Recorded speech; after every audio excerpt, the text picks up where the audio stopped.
Welcome everybody, my name is Marcus Stone, and in this video you will learn how you can edit description on all videos for your YouTube channel.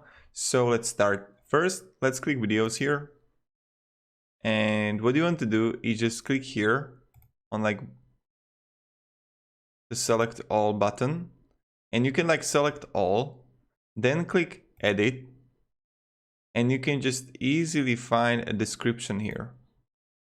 And you can see description, edit. You can insert it in the beginning, you can insert it at the end, or replace all, or remove the text. So when you can see it here on my video, in this video you will learn, and I have it on every video.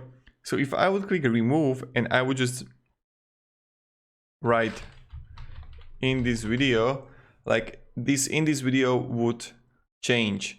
I also recommend don't go with everything, don't go with, if you have a lot of videos, to select all. Test it first on 10 videos and then do it on everything else. So you can again insert at the beginning, insert at the end, and or replace or remove. So this is how you can add the description or edit the description for your all videos. If you have any questions, ask me down below in the comments. And yeah, thank you, have a great day, and see ya. Goodbye.